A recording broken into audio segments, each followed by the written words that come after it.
Zakaria pasal 14 ayat 1-21. Kemenangan terakhir. Tuhan menjadi raja di Yerusalem. Sesungguhnya akan datang hari yang ditetapkan Tuhan, maka jarahan yang dirampas daripadamu akan dibagi-bagi di tengah-tengahmu. Aku akan mengumpulkan segala bangsa untuk memerangi Yerusalem. Kota itu akan direbut, rumah-rumah akan dirampoki, dan perempuan-perempuan akan ditiduri. Setengah dari penduduk kota itu harus pergi ke dalam pembuangan, tetapi selebihnya dari bangsa itu tidak akan dilenyapkan dari kota itu.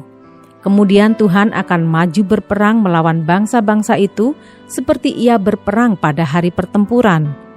Pada waktu itu kakinya akan berjejak di Bukit Zaitun yang terletak di depan Yerusalem di sebelah timur. Bukit Zaitun itu akan terbelah dua dari timur ke barat, sehingga terjadi suatu lembah yang sangat besar. Setengah dari bukit itu akan bergeser ke utara dan setengah lagi ke selatan. Maka tertutuplah lembah gunung-gunungku, sebab lembah gunung itu akan menyentuh sisinya, dan kamu akan melarikan diri seperti kamu pernah melarikan diri oleh karena gempa bumi pada zaman Uzia, Raja Yehuda. Lalu Tuhan Allahku akan datang, dan semua orang kudus bersama-sama Dia.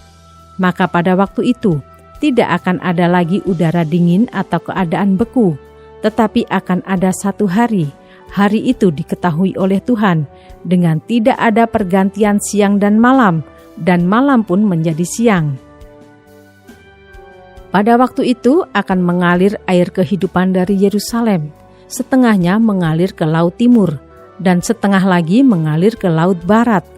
Hal itu akan terus berlangsung dalam musim panas dan dalam musim dingin. Maka Tuhan akan menjadi raja atas seluruh bumi. Pada waktu itu, Tuhan adalah satu-satunya dan namanya satu-satunya.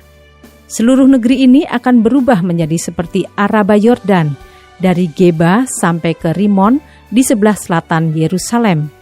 Tetapi kota itu akan menjulang tinggi dan tetap tinggal di tempatnya, dari pintu gerbang Benyamin sampai ke tempat pintu gerbang yang dahulu, yakni sampai ke pintu gerbang sudut, dan dari menara Hananeel sampai ke tempat pemerasan anggur raja. Orang akan menetap di dalamnya, sebab penumpasan tidak akan ada lagi, dan Yerusalem akan tetap aman. Inilah tulah yang akan ditimpakan Tuhan kepada segala bangsa yang memerangi Yerusalem. Daging mereka akan menjadi busuk, sementara mereka masih berdiri. Mata mereka akan menjadi busuk dalam lekuknya, dan lidah mereka akan menjadi busuk dalam mulut mereka.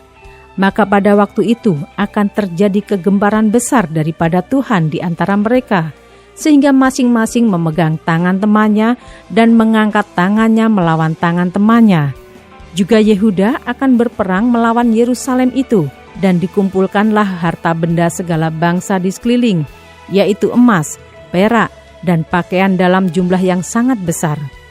Tulah seperti itu juga akan menimpa kuda, bagal, unta, keledai, dan segala hewan yang ada dalam perkemahan-perkemahan itu. Maka semua orang yang tinggal dari segala bangsa yang telah menyerang Yerusalem akan datang tahun demi tahun untuk sujud menyembah kepada Raja, Tuhan semesta alam, dan untuk merayakan hari raya Pondok Daun. Tetapi bila mereka dari kaum-kaum di bumi tidak datang ke Yerusalem untuk sujud menyembah kepada Raja, Tuhan semesta alam, maka kepada mereka tidak akan turun hujan. Dan jika kaum Mesir tidak datang dan tidak masuk menghadap, maka kepada mereka akan turun tulah yang ditimpakan Tuhan kepada bangsa-bangsa yang tidak datang untuk merayakan hari raya Pondok Daun. Itulah hukuman dosa Mesir dan hukuman dosa segala bangsa yang tidak datang untuk merayakan hari raya Pondok Daun. Pada waktu itu akan tertulis pada kerencingan-kerencingan kuda, kudus bagi Tuhan, dan kuali-kuali di rumah Tuhan akan seperti bokor-bokor penyiraman di depan mezbah. Maka segala kuali di Yerusalem dan di Yehuda akan menjadi kudus bagi Tuhan semesta alam.